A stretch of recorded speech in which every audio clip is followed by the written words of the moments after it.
My fellow knights, paladins, and champions of justice, you are called here today to learn how to become the greatest defenders the realm has ever seen. Together, we will learn how to protect our team and punish the enemy to force them to target us over our friends. A champion must be stalwart, strong, and sturdy above all else. But together, we'll find some practical choices so that you can build honestly an incredibly broad number of ways to make a strong champion.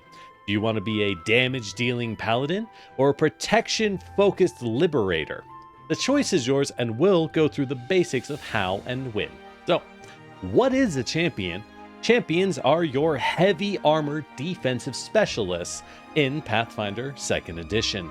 They are your paladins, your protectors, your defensive kings. Shields, two-hand weapons, no matter what it is, you'll be tanky and hard to damage, but it's not necessarily the best thing. In terms of playing a champion, expect to protect teammates close to you. Downsides are they have to be close to you. They have to be within 15 feet of you, and so must the enemy. So this encourages our champions to get into close range. You can use a build that uses a bow. It exists. I don't really recommend it for general use. And the real question is, do you want your knight to wield a shield in one hand or put both hands on a mighty two-handed weapon? They're both very viable. Shields will allow you to have unbelievably high armor, unbelievably high defense, and you will survive an insane amount of enemy aggro. But a two-handed weapon can help you keep the enemies focused on you. Having lower defenses can be seen as a good thing. I'm a little too small. Or no. Can be seen as a good thing because we run into the tank paradox. Before we even discuss what it's like to play champion, you have to accept that as a champion, as a paladin, your role is the defensive linchpin of the team. You stay alive to keep your team alive so that enemies can't punish you. How do we do that? How do we make enemies go for us? Don't fall into the trap of upping your defenses sky high and ignoring reasons for the enemy to target you. Because if enemies are smart, they'll just go for the clearly easier to damage and higher damage output teammates, the higher threat party members.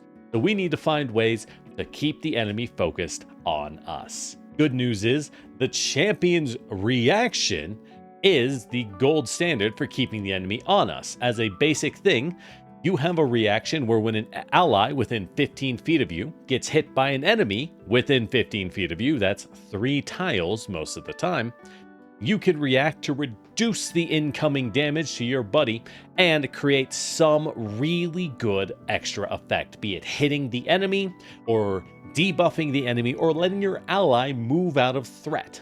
And since we're speaking on causes, there's a lot. These are basically going to determine what kind of champion we want. You pick one, and really they're all just how you want to protect your team. The standard pick, and yeah, I know there's a lot of text here. There's a lot of them, but don't worry. Your standard pick is the Justice Champion. This is your Paladin. That's literally what it used to be called pre-remaster. This is your Paladin.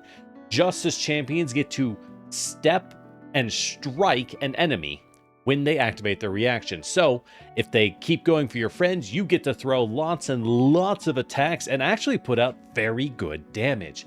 As a result, Justice Champions are normally your best choice for those who want to use a greatsword or a halberd or any two-hand weapon. Be it high damage or high reach, it's really going to serve you well and help encourage the enemies to hit you, the Justice Champion, instead of attacking your more fragile buddies.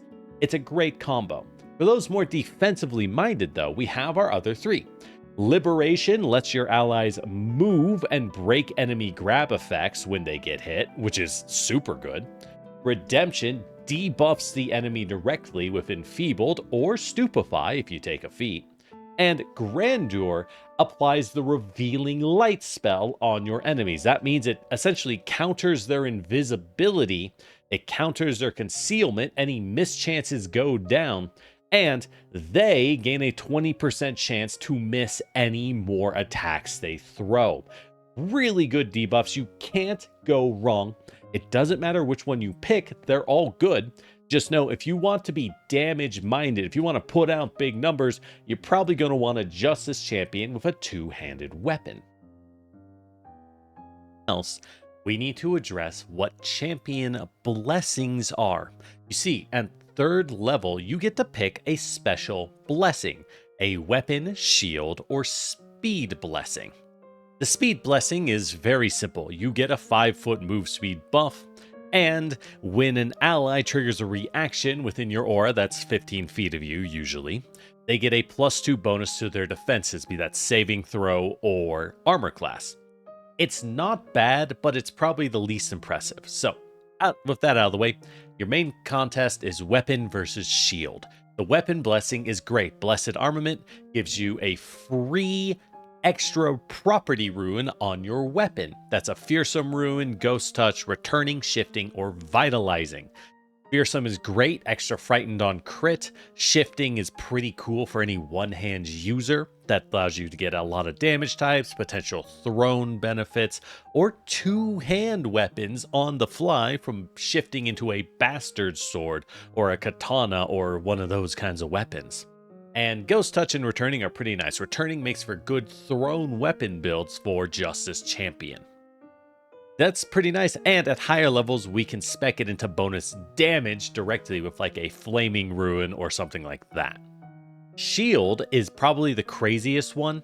The Blessed Shield gives shields in your hand a reinforcing rune of your level, so it scales automatically with you. You just get a magically tough shield based off whatever shield you're holding. This allows you to save tons of money. I'm talking like one of your main up-to-date weapons that's a huge gold sink, that's just getting upgraded for free now. That's super good. And most importantly,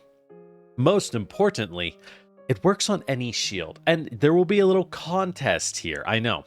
But we have to look at wording. We see under Blessed Armament, it says select one weapon or hand wraps of mighty blows. Whereas under Blessed Shield, written right next to each other in the same column, it says in your hands, a shield gains the minor reinforcing rune. So why does it not say select, right? It's just, oh yeah, a shield in your hands gains the benefit. I interpret this as just whatever one shield at a time in your hands gets the benefit, whereas the Blessed Armament requires that you pick a specific weapon. This is because they would have said select one if they wanted it to be a specific shield. They clearly just did that, and it was written by the same person, right next to each other. There could be discussion. It's entirely reasonable to say, hey, we only are going to give this to one shield. It's not going to break a build. I mean, how many shields are you going through, practically speaking? But this is something to talk to your game master about and consider how you want to treat it. Oh, sorry.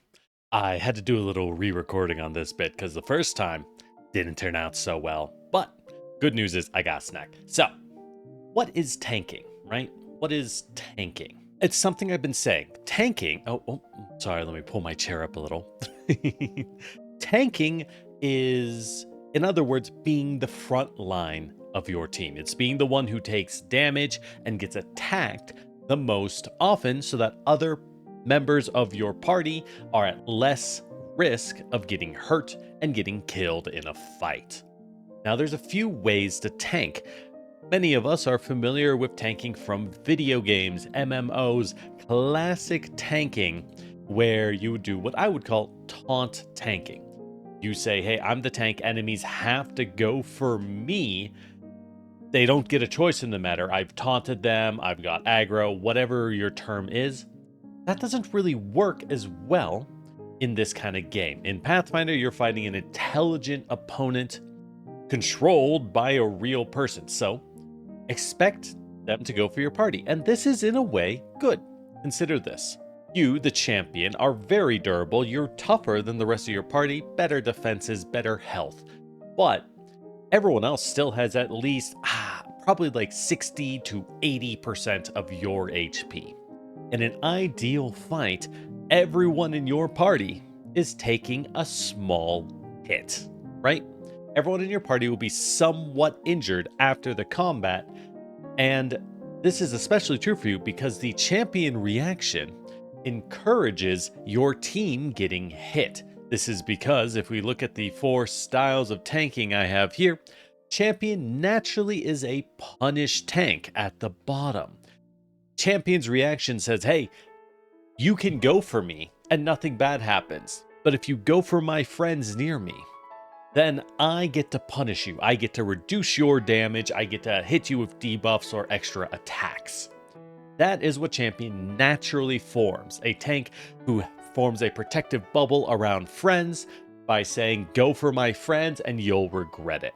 But we do have other methods. If you want to force aggro, if you want to pull the enemy to have to attack you, we have 2 main choices. You have lockdown and damage. Damage tanks are pretty simple. It's the idea that the enemy will go for you because you are a threat. This is your 2-hand champion build, your 2-handed weapon, your polearm, your greatsword, doing bigger and higher damage in your build so that enemies naturally want to attack you because if they ignore you, you're going to kill them. And lockdown tank is our other choice. This is your control, which is to grab and trip your enemy constantly, make it so that they have to go for you. It's just a waste of actions and time to try and get away from you. This is much more naturally strong for a open hand champion, like a shield and an open hand, that Captain America style would be the natural best, but anything from a kobold with crunch to a polearm with trip can engage in a little bit of lockdown style tanking.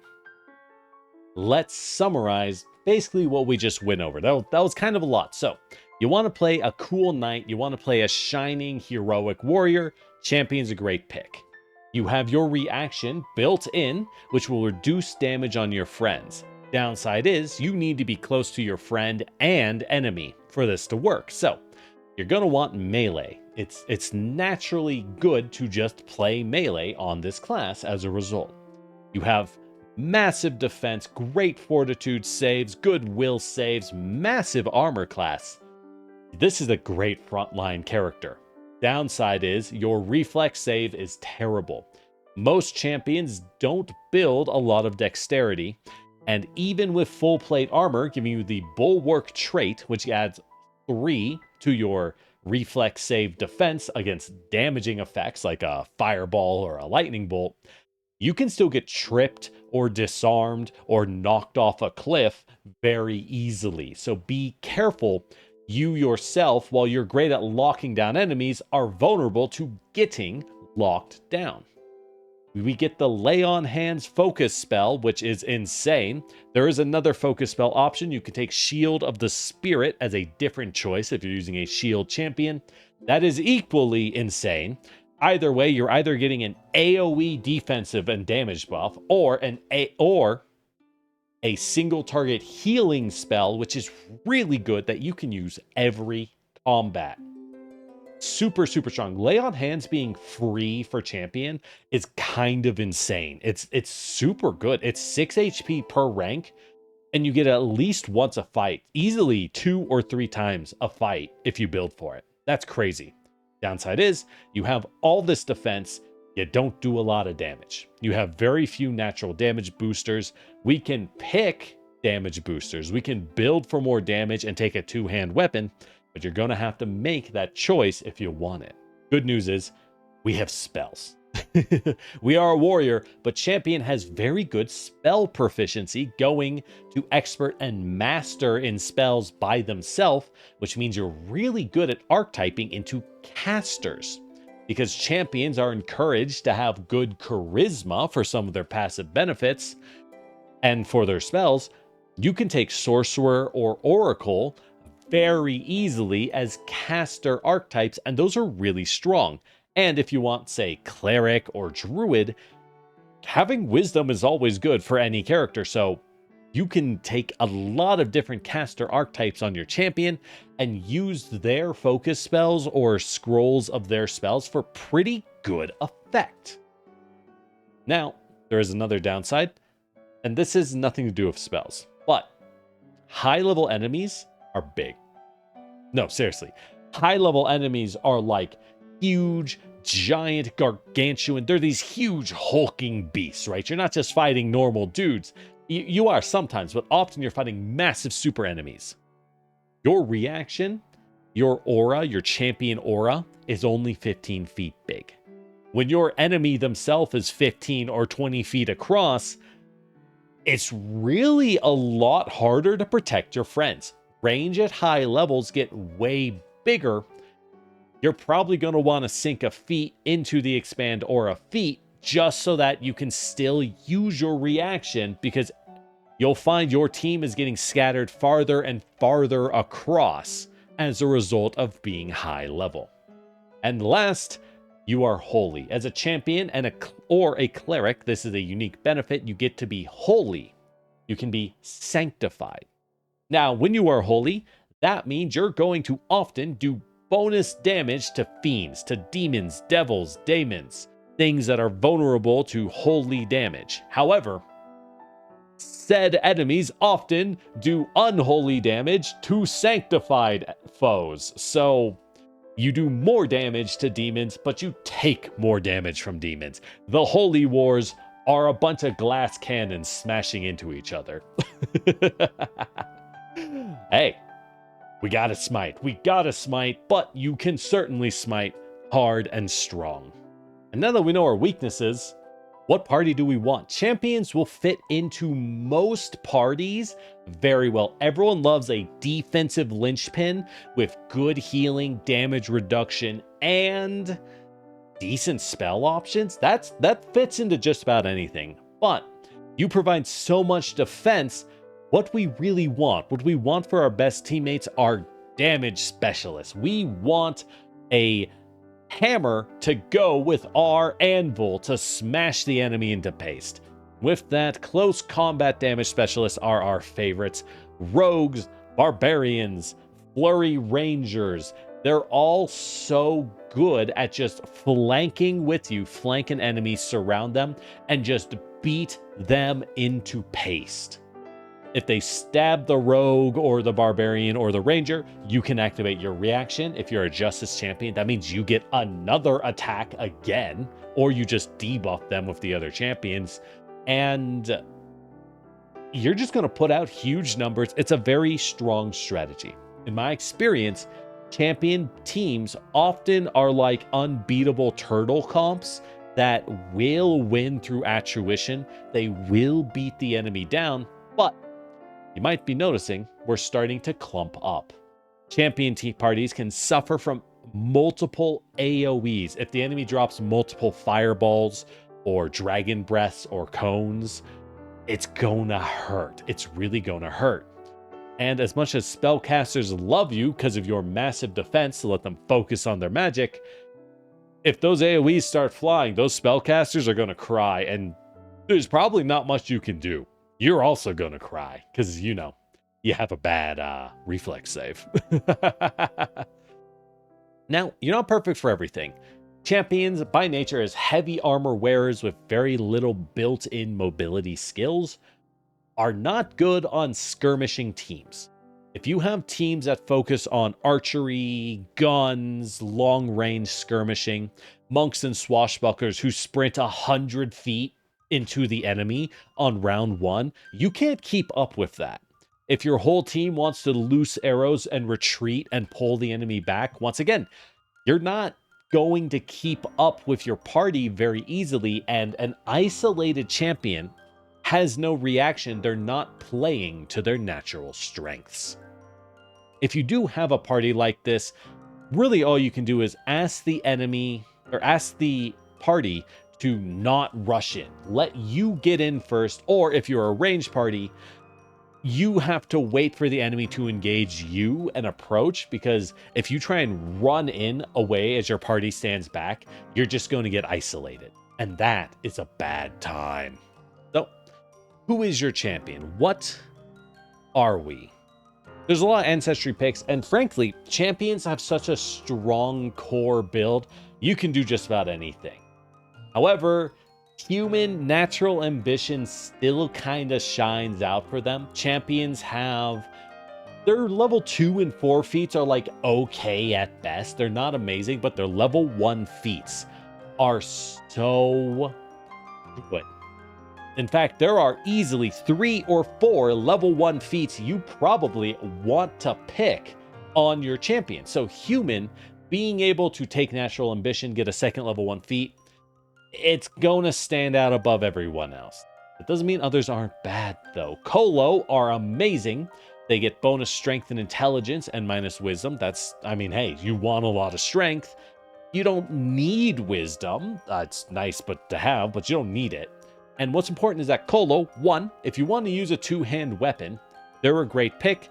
Colo weapon familiarity gives you the Spirit Thresher, which is one of the, if not the best high damage 2-hand weapon in the game, with both slashing and bludgeoning on a D12.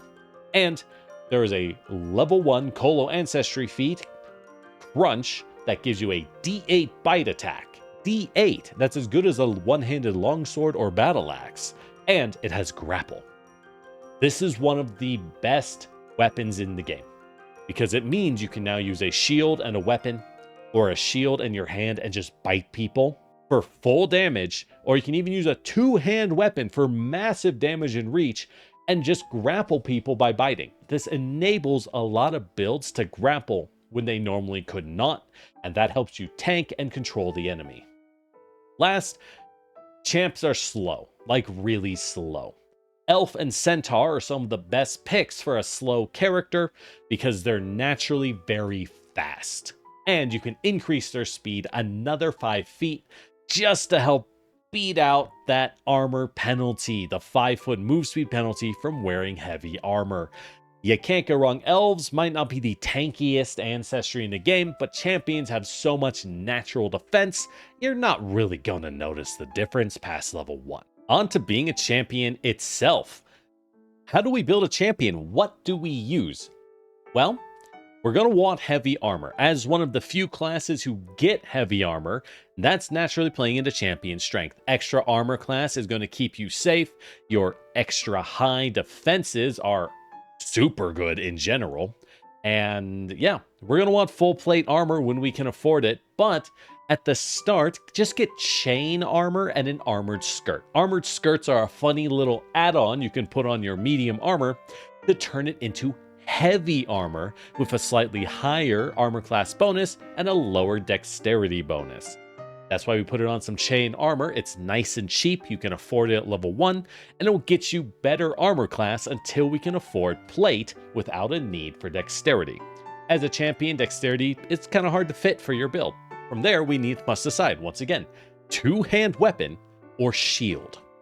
2-hand weapons, you're going to do great. Reach weapons or great swords, great axes, they're both very powerful picks. I've seen and used both. They both kick butt. Or we bring a shield. If you want a shield, you're going to want the shield blessing at level 3 for your champion. This means your shield will scale in health and defense automatically. You don't need to spend money on a sturdy shield, which really opens your champion up to using tons of different magic shields or just saving a lot of money to invest in something else. That shield will help keep you alive and really makes you a serious wall. If you're in tight corridors, tight dungeons often, I would spring for that shield build. And as for weapons, we have a lot of choices.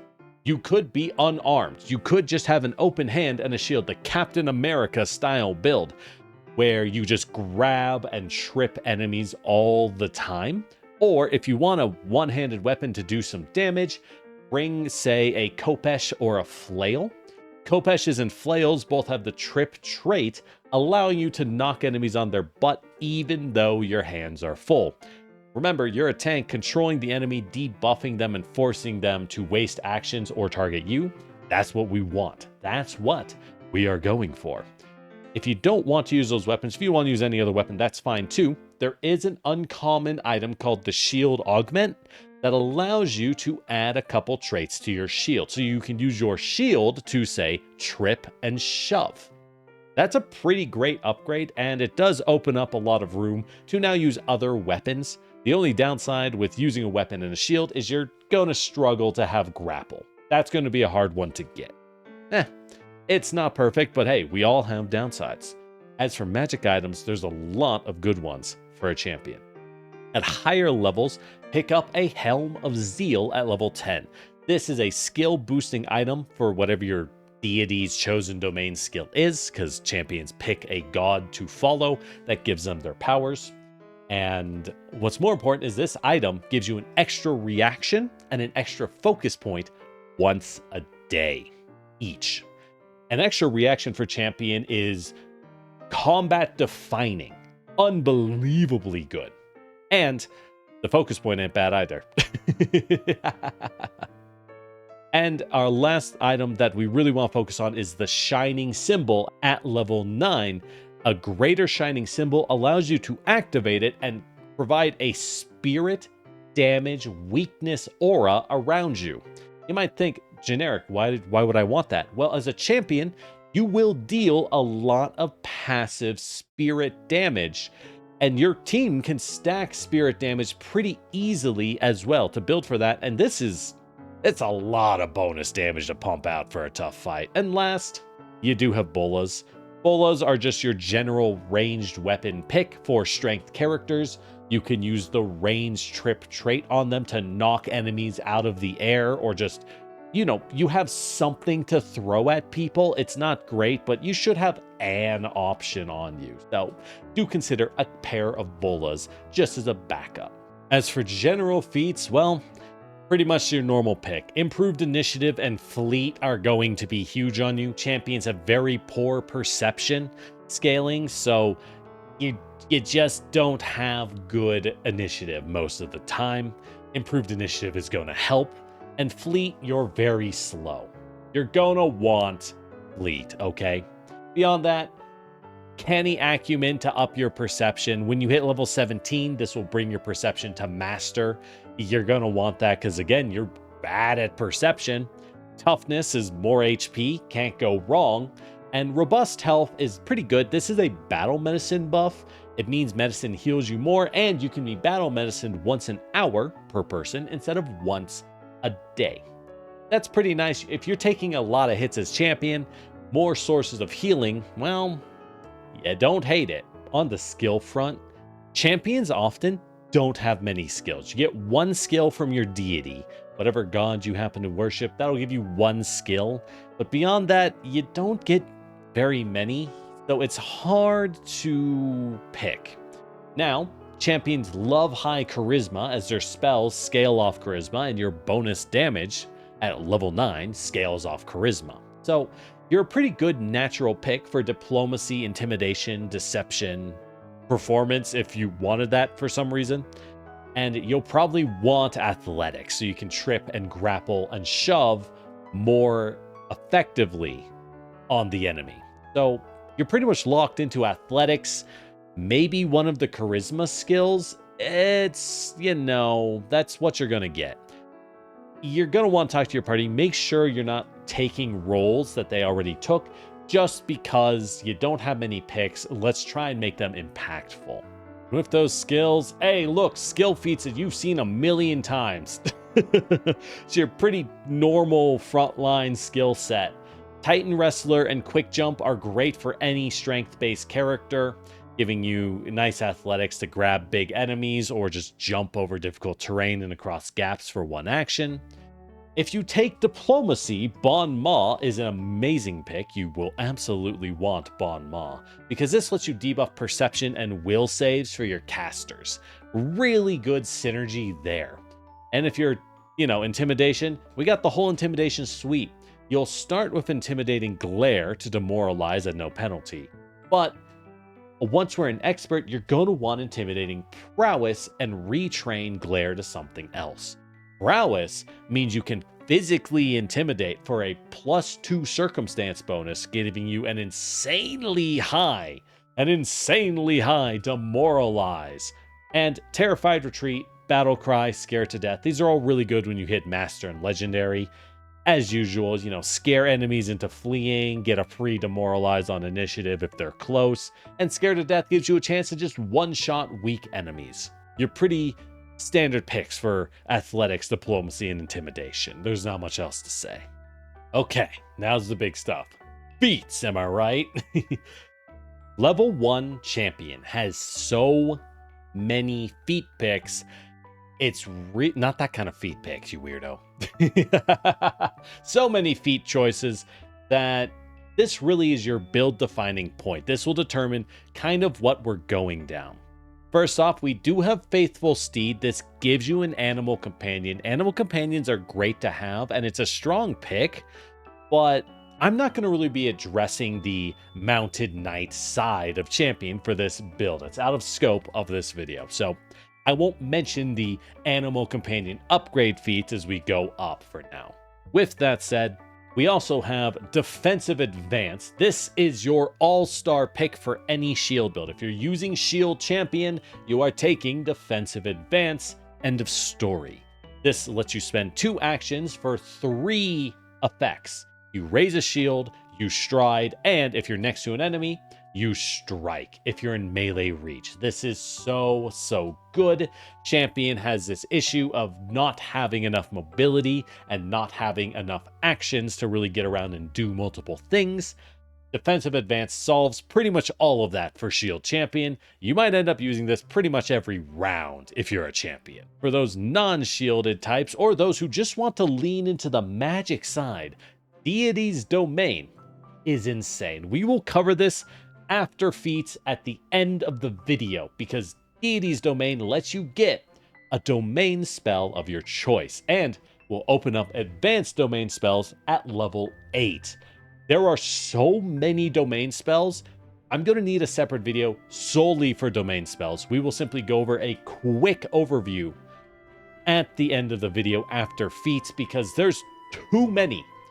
Long story short, you have so many options here. You can get better mobility, better utility, better damage and attacks. You can get AoE attacks from domain spells. There's so many choices. Just know which ones are available to you are limited based on your god. Every deity has like 4 or so domains that are available to them. And when you ask generic, what deity should I pick? Bro, there are like 100 of those. There's a lot. Pick a domain that you like and then we'll find a deity that matches. That's what I recommend. And last, we have the full suite of upgrade feats. Weight of Guilt, Nimble Reprisal, Brilliant Flash. They are all the feats you use as a champion to upgrade your reaction. Upgraded reactions are insanely good. You're going to want them. You pick one of these based on your cause, makes your reaction better. You want to do your reaction as much as possible, preferably every round, if you can get away with it. So any upgrade is worth it. In particular, shout out to Nimble Reprisal for Justice Champions. This allows you to step while you're making your attack on the enemy. Nimble Reprisal is probably the only one I would say is required for 2-hand Justice Champion builds, because this extends your effective range massively. This will make it so much easier to get those free hits. At level 2, I'm going to be honest, you will be very tempted to go back and pick another level 1 feat. If you don't know, maybe just get a domain spell. Deity's Domain will give you another focus point for your lay on hands. That's always good. But if you don't want those, we have Divine Grace and Divine Health. Divine Grace lets you spend your reaction to boost your saving throw. That's not bad. You want to save your reaction when you can for the champion reaction, but another saving throw boost never hurts. Sometimes, sometimes we do have to protect ourselves. Sometimes to protect others, we have to keep our, You got to keep yourself alive. Put the oxygen mask on yourself before helping others. And Divine Health is honestly very unusual. It gives you a status bonus, a +2 bonus to all saves against disease and poison, and flat checks for persistent poison. This is notably the only source of a bonus to a flat check to recover from persistent poison damage. That's poison damage over time effects, that is to say. And allies in your aura get a +1 bonus. Once again, the only source of persistent poison flat check bonus in the game, because flat checks aren't supposed to have bonuses. It's kind of weird. Divine Health is a little weird. You don't really need it. You want a lot of constitution, and you have good fortitude saves as a champion to begin with. It's cool, but this is a really good point to take an archetype. If you want an archetype on your champion, level 2 is the time to take that archetype feat. And level 4, it's a great time to pick up a feat from said archetype, because once again, level 4, not that great for a lot of types of champion. And I don't mean that these feats are bad at 4, but they're very specific. Aura of Courage is probably your most general pick if you're just going pure champion. This is very nice. Whenever you become frightened, you reduce the condition by 1. That's really good. Frightened is a common debuff, and this just means all frightened effects are weaker against you. Fantastic. And at the end of your turn, allies in your aura, once again, that's 15 feet of you, so 3 squares, reduce their frightened value by 1. Not bad. Frightened's common. Better anti-frightened effects are nice. It's not like defining, but it's nice. Mercy is an interesting one. This lets you use your Lay on Hands as a 2-action spell to counteract, in other words, attempt to remove conditions. The reason I don't like Mercy when it's really good, on the face of it, it's really good, is because you have to pick one of 3 choices: Mercy of the Body, Grace, or Mind, and each one only allows you to remove several different conditions based on the feat you picked. If you could do all of them, I would say Mercy's insane, because you can only pick one. You know, what if you're like, oh, I have anti-blind and sickened. Oh, my ally's paralyzed? Tough luck, buddy. Oh, I picked up anti-paralyzed because I picked the Mercy feat a second time. Oh, now they're fleeing from a fear spell? Well, I don't have that one. Tough luck, buddy.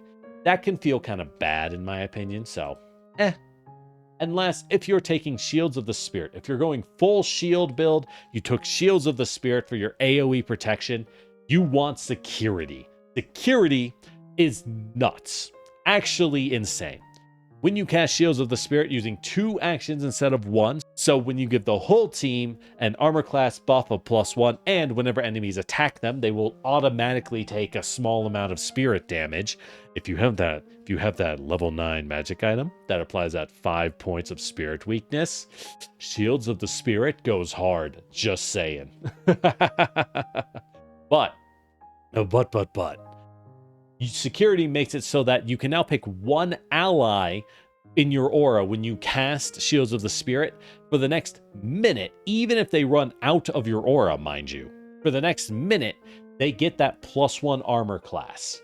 They get that bonus damage whenever enemies attack them. For a minute. That's wild, dude. That's super good.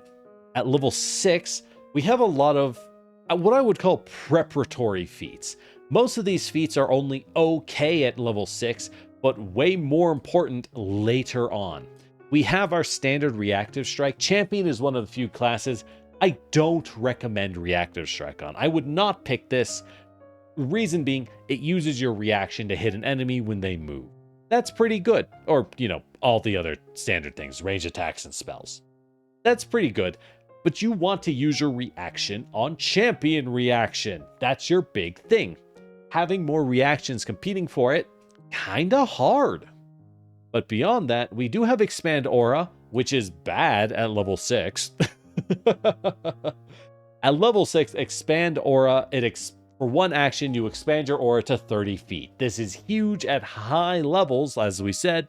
When ranges get longer and move speeds get higher, Expand Aura is a big deal, and you're really going to need it to be able to use your reaction more reliably. Problem is, at level 6, it's for 1 round. That sucks. At level 10, it lasts for a minute. Now, at level 10, Expandora is amazing. But at level 6, it's bad. Maybe retrain into Expandora later on. We have our preparatory feat, Shield Warden. This says when you are raising your shield, you can now shield block for allies adjacent to you. Here's the problem. You're a champion. Use your reaction to just magically reduce the damage. Why are you shield blocking? Now this has a use if enemy archers are peppering your party from afar. It's not without value, but it's kind of like, eh? The reason we take Shield Warden is it is preparation. This will enable some of the strongest feats in the entire game at level 10. And last, Smite. If you want a threat tank, if you want to use that two-handed sword and put out big numbers, take Smite. Smite is one action, pick an enemy, you now do bonus damage to that enemy. Pretty good too, starting at +3 and scaling up to +4. That's not bad for one action. And if that target takes a hostile action against you or your party, you or your buddies, it extends itself. So you only realistically, need to smite an enemy once, and then you can just keep swinging on them for big damage. It's not the biggest, it's not required, but it does help a two-hand champion, particularly a Justice champion, catch up with their friends in the damage game and really make you more of a threat to make enemies address you as a problem. At level 8, now the feats get good. Now, from level 8 on, champion feats start to just be wildly good. We have Advanced Deities domain. Once again, we address this at the end of the video with domain spells. This gives you an advanced domain. What domains you can pick depends on your deity, what god you're worshiping. And remember, you can pick an advanced domain without having the basic domain spell of that domain. So this opens up quite a few options and some strong choices for those going the magic route. For those going shield heavy, if you took security at 4, and let's be honest, you probably did, you can take greater security, which is insane because now when you raise your shield, that ally getting that passive +1 armor goes up to your shield bonus. If you're using a fortress shield, that's a +3 AC. You can give your barbarian or your rogue or your wizard a permanent +3 armor class across the fight. Think about how much that is. That brings their armor to champion levels of defense. Holy cow. If you are a shield build though, you might be frustrated because as good as that is, it is competing with Quick Shield Block. Quick Shield Block gives you an extra reaction to Shield Block. This makes shield blocking for your buddies or yourself way better because, hey, extra reactions are extra reactions. For those who are lay on hand based, Greater Mercy exists. This is just a continuation of Mercy. You can remove debuffs. And these are some really good debuffs, by the way, like Drained, Slowed, Restrained. So if someone grapples you, you can just be like, no, the grapple is gone. Confused, Controlled. You can get rid of Dominate effects. Really good stuff, but once again, you can only pick 1 out of 3 options, and that just always felt bad to me, I'm not gonna lie. And last, if none of these appeal to you, you can take Second Blessing, get a second blessing, your sword, your shield, or your swiftness blessing for the free effects. You can pick another one. It's not huge, but I mean, shield boon, getting shield blessing and weapon blessing is probably the biggest one you can get for throne, weapon, plus shield builds. That's the main thing I can think about. At level 10, this is the big one. This is the good shit. So, we get a good feat depending on what kind of blessing we picked. Those who picked a weapon, the armament blessing, can pick Radiant Armament, allowing you to turn that free rune into an astral, brilliant, or holy rune, giving you extra damage on your weapon. This will really boost your damage output. You know, it might be like only 3.5 extra damage, but that helps keep you competitive. That helps keep you competitive in the mid game with your teammates. And if you're going for a two-hand threat tank kind of build where you just want to do big hits so that the enemy wants to go for you, this will help you keep that going. Stack this with the smite effect from level 6, you can do some respectable pain. Now the big one though, the granddaddy, one of the strongest feats, possibly the strongest feat in the entire game of Pathfinder, Shield of Reckoning. Shield of Reckoning requires you to have a blessed shield. You need the shield blessing. You need champion reaction. Good thing we have that. And you need the shield warden feat. So you have to be able to shield block for your friend. Now, if your shield is raised and you're adjacent to your ally, you can now use your champion reaction and shield block at the same time for one reaction. You can stack the defenses to add the hardness of your shield and the damage reduction of your reaction. Your allies are going to take almost no damage. And the reason this is so busted is it says, if you have additional reactions to shield block or use your champion reaction, you can use Shield of Reckoning. So quick shield block at level 8, the extra champion reaction will pick up at level 14. You can Shield of Reckoning 2 or 3 times a round for no resource cost. And if your shield breaks from how many blocks you're throwing out, you can just grab a spare shield off your back or use a buckler on your other hand, because every shield you wield has the shield blessing. You have infinite blocks as long as you just bring backup shields. Shield of Reckoning is straight busted. Straight up busted. Your team is unbelievably durable when combined with this bad boy. And last, if you pick speed, you get Spectral Advance. It's okay. It's a focus spell that lets you teleport when you move, which is cool, but it doesn't actually boost your move speed. It's just a teleport so you can move through like difficult terrain or behind enemies in a hallway. It's not without value, but like compared to Shield of Reckoning, I'm sorry. I'm sorry, that's all I got. At level 2, we got a huge pickup with Blessed Counter-Strike. 1, it sounds super cool and is fun to say. It's super cool and it's fun to say. Now, what Blessed Counter-Strike does is when an enemy has attacked your friend and you've used your champion reaction to reduce the incoming damage, you can now do a Blessed Counter-Strike on that enemy on your turn. This is one action. You do a strike. It gets an extra weapon damage. Now, you basically get a free power attack.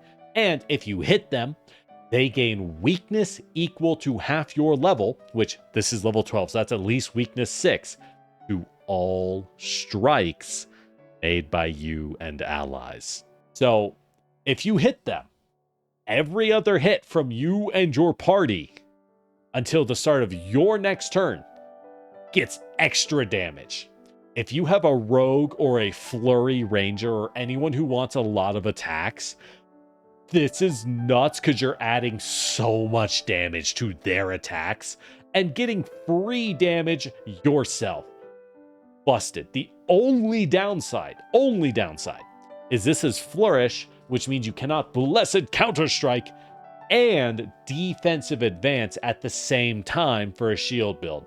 So if you're a two-hand weapon build, great swords can get an extra D12. Reach weapons get an extra D10. That's real good. And if for some reason you don't want that, you could take Divine Wall. It means if you have a shield, spaces around you is difficult terrain. That's not without value, but like, bro, Blessed Counter-Strike. And at level 14, the other God tier feat comes into play. At this point, you are probably the best in combat character in the game. I'm just gonna say it. You get Divine Reflexes. There are other feats. We aren't even gonna look at them. They don't even matter.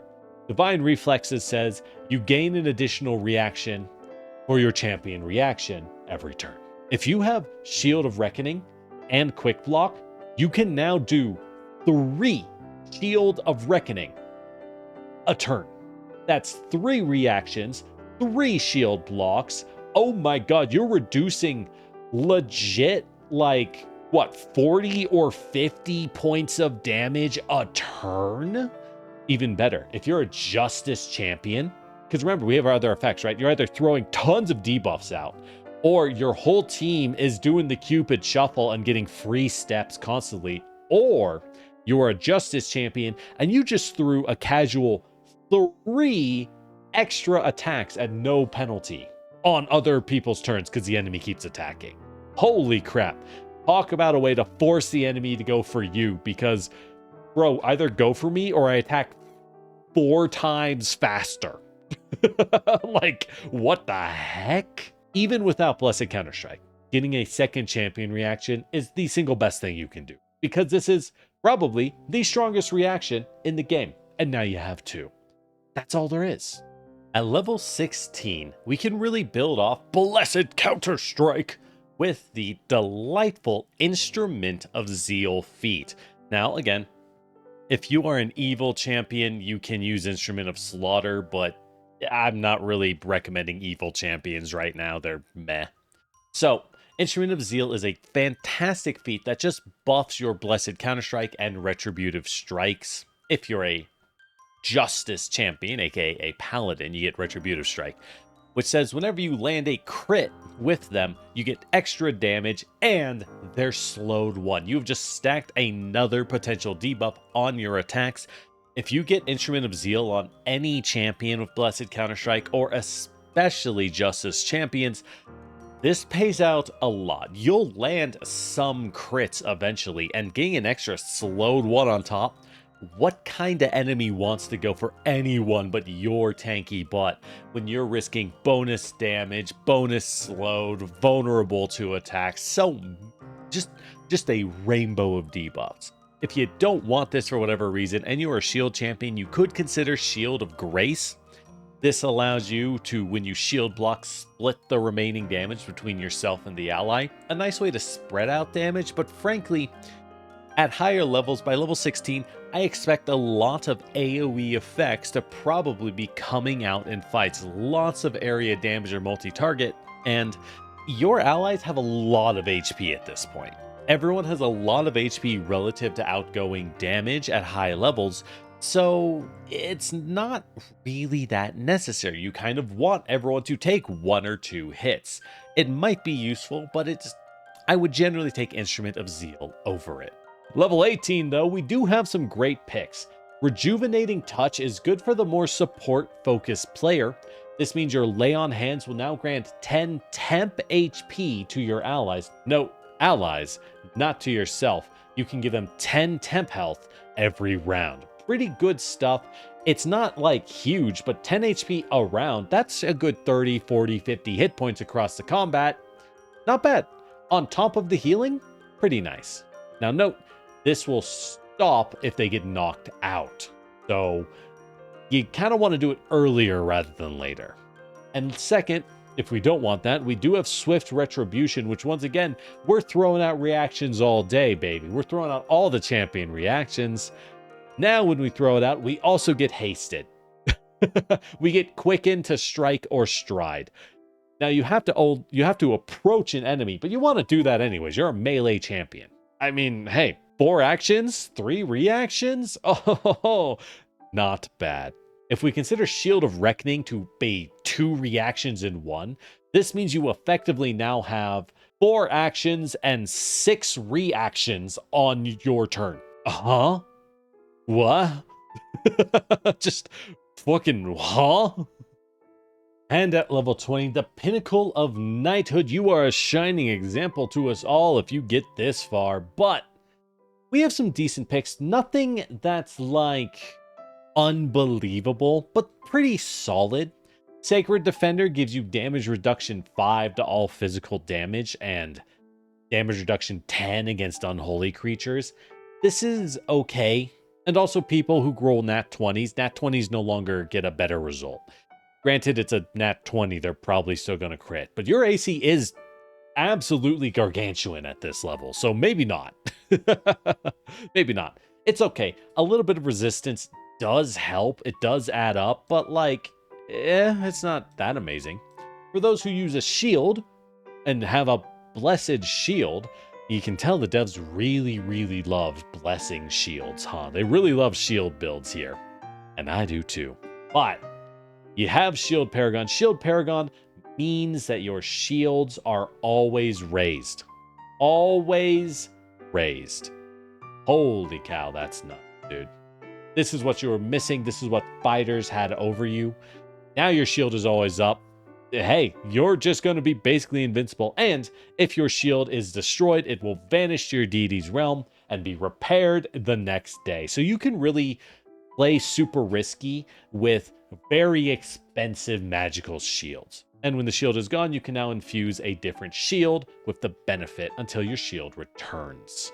And for those who pick swiftness, honestly, you get a pretty good buff here. You now get permanent haste. You're permanently quickened, but only to step or stride or fly. And if you have an animal companion, the mount can be moving instead. Pretty good for night builds. But like, this is level 20. You can't be relying on this, so it's kind of it's a nice side benefit at this point. All right. Now that we're out of the way on feats,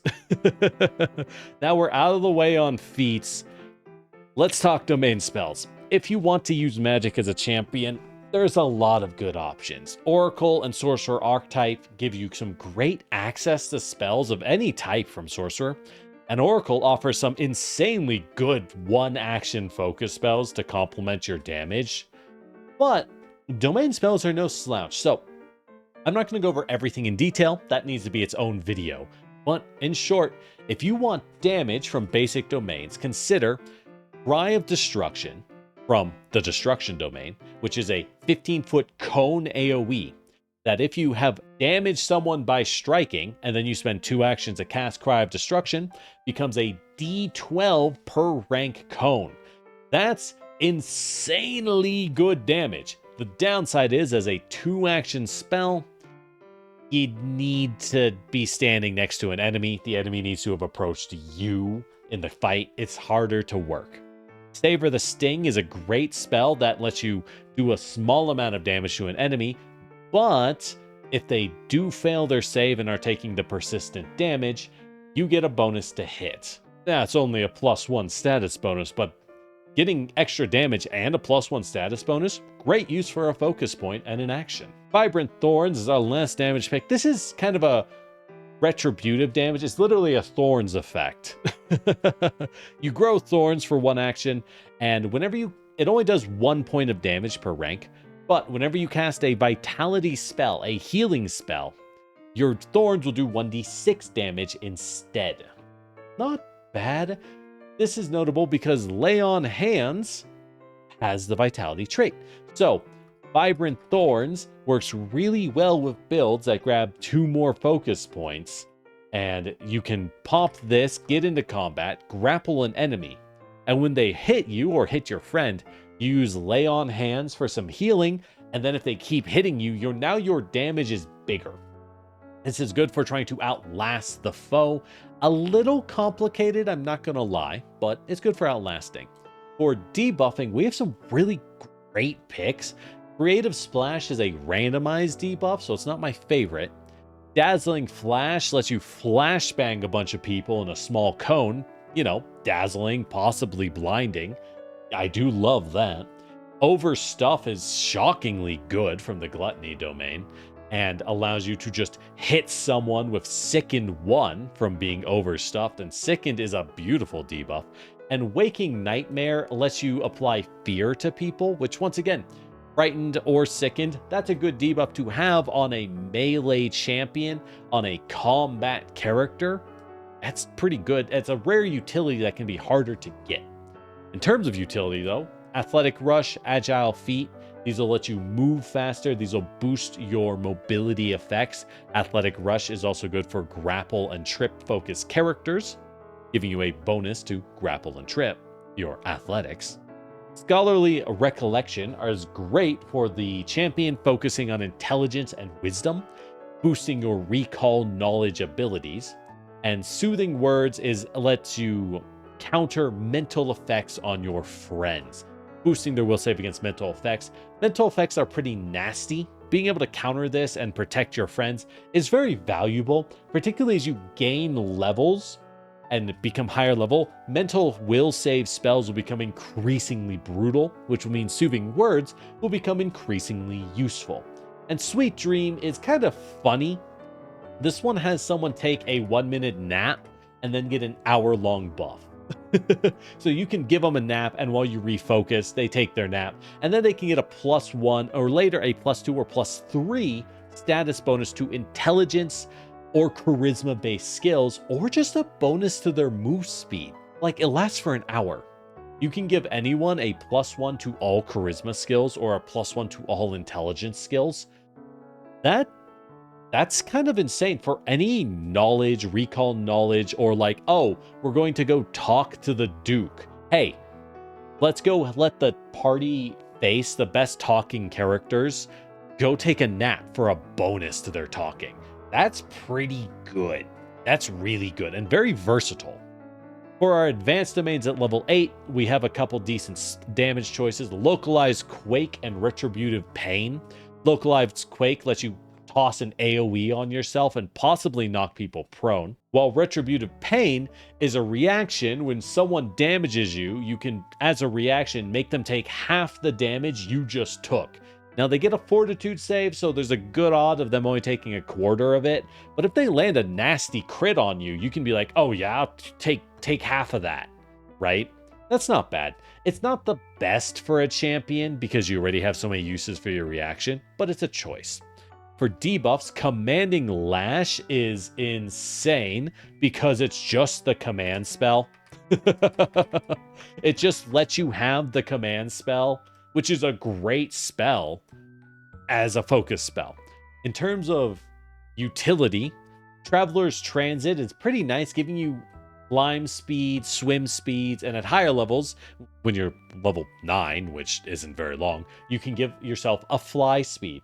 This is kind of a selfish mobility pick, but hey, if you need mobility options, it's there. And we have a lot of picks. Unity, Zeal for Battle, Word of Freedom. Great ways to buff the team or help your allies escape. Know the Enemy is a great one for intelligence and wisdom-focused, recall knowledge-heavy champions. It's not something Champion natively supports, but you can totally do it. And last, Lucky Break is pretty swell. Lucky Break is a reaction where when you fail a saving throw, but don't crit fail, just base fail, you can re-roll the save and use the better result. That's fantastic. That's just super good. And as levels go up, saving throws become more and more common. Lucky Break gets better and better. There you have it for focus spells. I hope you enjoyed it. I hope it was pretty good. I'm trying to keep it a little shorter, so we aren't going to go too much further into focus spells. You might have to look up a lot of these, decide what you want, but I hope this helps you pick kind of a general vibe more easily. Whew. Well, that's Champion. I hope that gives you a good starting point. I hope that lets you build some effective and practical builds. Let me know what you think. Did I miss anything that you adore in Champion? Are there champions that you've seen super effective, or I don't know, just let me know. I hope you enjoy this. I hope you have good champions, shining knights, powerful defenders, and it'll help you have fun, help your friends have fun, and I hope it makes your battles really, really cool. I adore Champion. It's probably my favorite martial, my favorite close combat frontline pick of a character.